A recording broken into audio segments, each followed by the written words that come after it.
I think the photo ops can now settle down a little bit. Thank you. Honorable Prime Minister of India, Shri Narendra Modi, Honorable Ministers and Deputy Ministers, Your Excellencies, the High Commissioners, distinguished guests from both countries, friends, colleagues, ladies and gentlemen. On behalf of the Ceylon Chamber of Commerce, I'm privileged to welcome the Honorable Prime Minister of India to this interaction with the Sri Lankan business community. Let me also extend a very warm welcome to all of you here this evening from both Sri Lanka and India. Honorable Prime Minister, the Ceylon Chamber lays claim to a heritage of 175 years, during which time we have served the interests of the Sri Lankan private sector and of our country with dedication and commitment. Together with the Chamber in Mumbai, we remain one of the longest serving business chambers in Asia. Ladies and gentlemen, Sri Lanka and India share a deep and enduring cultural and historical ties that date back centuries. While some of what we have heard over the ages is now more in the realm of legend, what is undeniable is that Sri Lanka is the anointed guardian of the philosophy of India's greatest son, Lord Gautama Buddha. And Lord Buddha's teachings refer not only to a way of life, but also apply to business and commerce. At the heart of his teachings was sustainability, spoken of by him 2,600 years ago, but brought back to vogue recently as the new mantra of the business world. Honorable Prime Minister, the Ceylon Chamber has consistently supported deeper economic ties between our two countries. We gave our fullest support to the groundbreaking Indo-Lanka FTA, which we understand was the first of such agreements for both countries. Subsequently, we have argued in favor of the principle of a comprehensive economic partnership agreement, commonly called CEPA, subject, of course, to the fine print. As you may be aware, Prime Minister, CEPA has been on the back burner in Sri Lanka. This is partly due to politics, and partly due to concerns on the part of some sections of Sri Lanka's business community who perceive a playing field tilted in favor of their Indian counterparts. The complex regulatory environment in India may have contributed to the latter concern. Sri Lankan businesses have consistently spoken of three challenges when doing business in India. Their mutual recognition of standards, non-tariff barriers, and testing procedures. It is our hope that these issues are put to rest fast, and we call upon both governments to set up a high-powered dispute resolution mechanism to do so that the more important issues pertaining to deeper economic ties between our two countries can be addressed. In a sense, three factors have kept deeper economic ties between Sri Lanka and India as a concept rather than as a policy. Political will, concern amongst the business community, both of which refer to Sri Lanka, and the regulatory framework within India. Hopefully, the political will on the Sri Lankan side is far more positive now. We also have no doubt that under your firm and visionary leadership, the Indian regulatory environment will soon meet the needs of modern-day trade, commerce, and investment. The third constraint is anxiety. India is 60 times larger than Sri Lanka in terms of population and 24 times larger in terms of its economy. Thus, Sri Lankan businesses cannot hope to derive the economies of scale that their Indian counterparts are born to. Under the circumstances, the concerns of some sections of the Sri Lankan business community are not unfounded. An asymmetric mechanism that recognizes Sri Lanka's inherent scale disadvantages will go a long way to ease the concerns of the business community in this country. Honorable Prime Minister, we hope you have a pleasant and fruitful visit to our wonderful country. We hope also that the warm and hospitable welcome you are bound to receive during your travels here will leave with you an enduring impression of a cultured, peaceful, and confident people. It is our sincere wish that your visit will lead to, amongst others, deeper economic ties between India and Sri Lanka. As for the Ceylon Chamber, we remain committed to this objective and extend our fullest support to the government of Sri Lanka to seek a mechanism that is in the best interests of our country. Before I conclude, Prime Minister, may I have the privilege of presenting to you a token of our deep appreciation for your gracious presence here this evening. Thank you.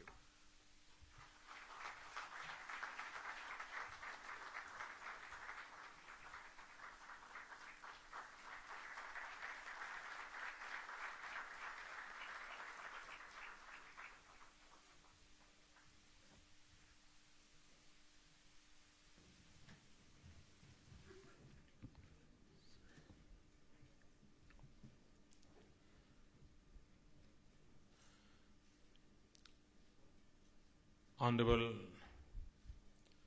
Ravi Karunayake, Minister of Finance of Sri Lanka, Honorable Rishadji, Minister of Industry and Commerce of Sri Lanka,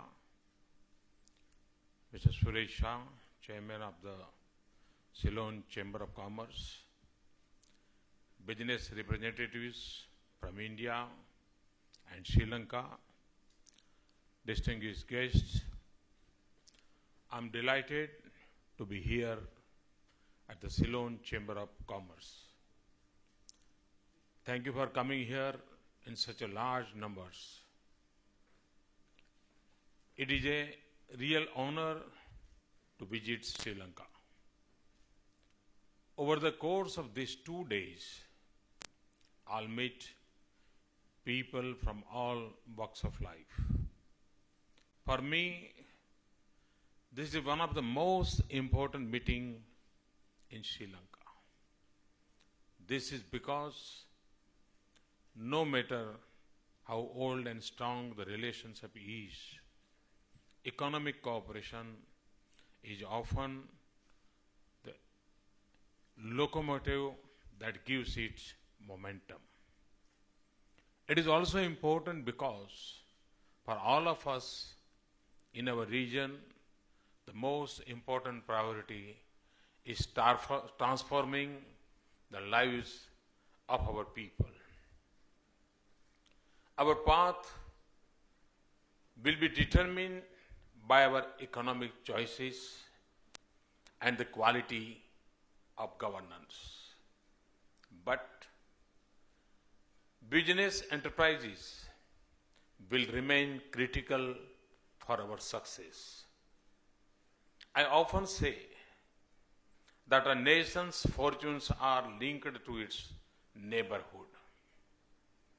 There are many in India who would argue that India is too large to need her neighbors.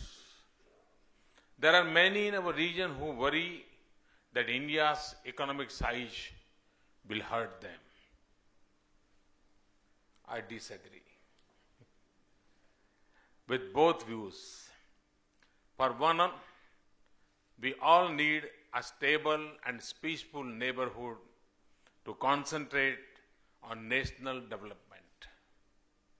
I also believe that countries do better when the entire region moves together. I said at the SAARC summit that barriers of boundaries inhibit progress, international partnerships give it speed. That is why we see a rising tide of regional integration and cooperation across the world. Our region is rich in resources. We constitute a large market. We complement each other. Therefore, our cooperation can be of huge benefit to all of us.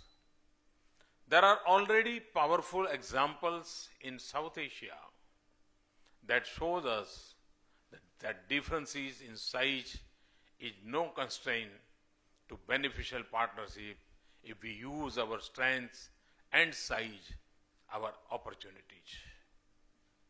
Bhutan benefits from hydropower exports to India. Nepal has significant manufacturing export to India, in part driven by Indian investors.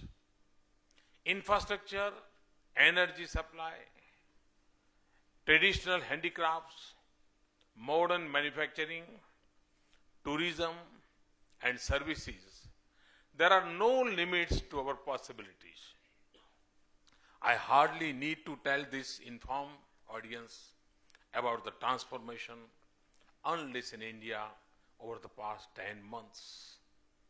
There is new purpose and clarity in our policies, a new vision for inclusive development, new standards in our governance, and a new level of energy in our economy.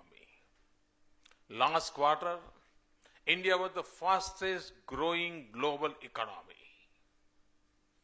We are confident that we can grow even faster. The progress of 1/6 of humanity is a major economic opportunity for the world. The global confidence in India has been restored. The world's engagement with India is at a new level. But the first claim of us should be that of India's neighbors. And I'll be happy if India is a catalyst for economic growth in our own region. That is why I speak of a neighborhood where trade, investment, ideas, and people move easily across the borders. And as I said in Kathmandu, Nepal, in November, India will do its part for the region.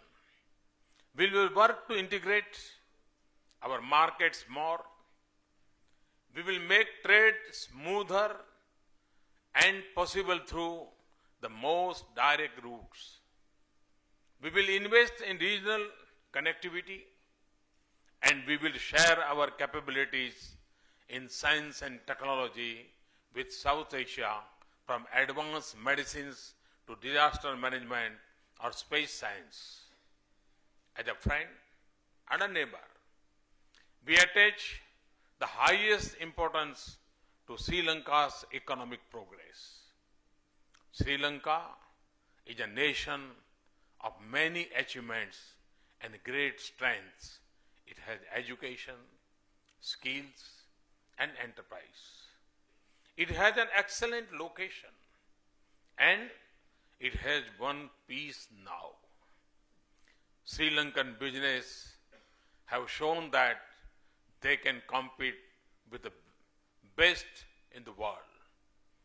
Our garments and tea industry know that. We are pleased to be Sri Lanka's largest trading partner and one of its largest source of investment.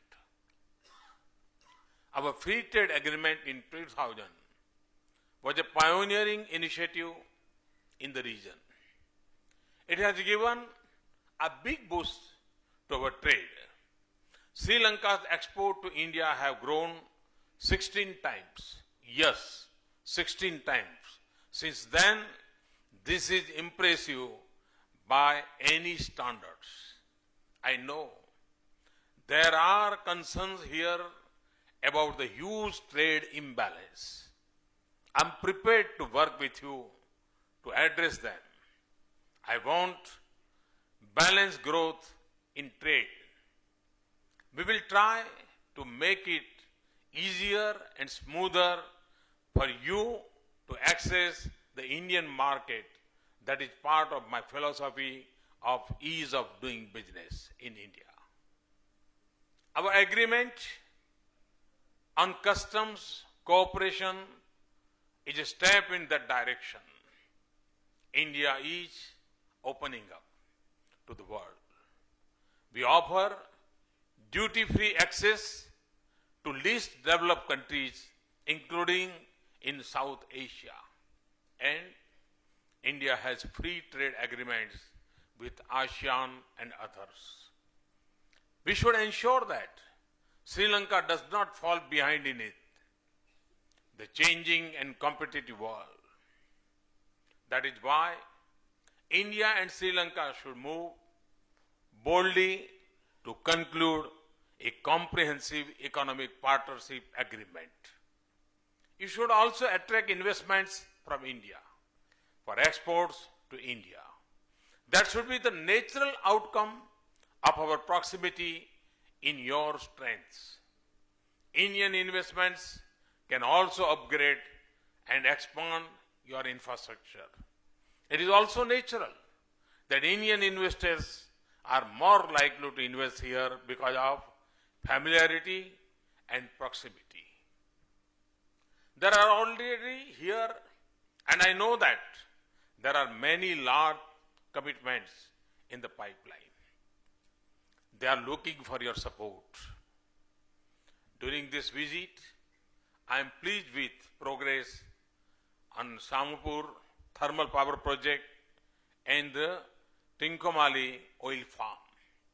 That is good for Sri Lanka's energy security and for our partnership.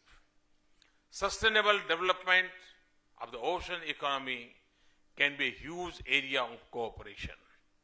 I also believe that when we connect the lives of people, we strengthen the bonds between nations. We have extended visa on arrival facility to Sri Lanka from April 14. We should do more to connect our countries by air and sea. India and Sri Lanka were in some ways better connected in the past than we are now. In the past, a person could buy a rail ticket in Colombo and travel to Chennai by rail and ferry. Air India's decision to launch direct flight between our capitals will help reverse that trend. Tourism unites people and creates economic opportunities. India is already the biggest source of tourists here. We will work together to increase that flow. In conclusion, let me return to the point I had made at the beginning. India's progress gives us the ability to create opportunities for our neighbors. Our development partnership has injected commitments of $1.6 billion in assistance from India. That has helped rebuild and upgrade infrastructure in Sri Lanka. Today, we have offered another line of credit of about $380 million for the railway sector. Reserve Bank of India has agreed to provide Central Bank of Sri Lanka a currency swap arrangements for $1.5 billion. This will increase the stability of Sri Lankan rupee. It is not just in development partnership. We will also be supportive in advancing your commercial interests. I believe in Sri Lanka's capabilities. We should engage more. We should open up to each other more. We should move forward with greater belief in our own strengths, with more trust in each other, and with more confidence in the fruits of our partnership. As I have said before, Sri Lanka has the potential to be our most important economic partner in the region. We count on your support to make it happen. Thank you, thanks a lot, and wish you all the best. Thank you very much.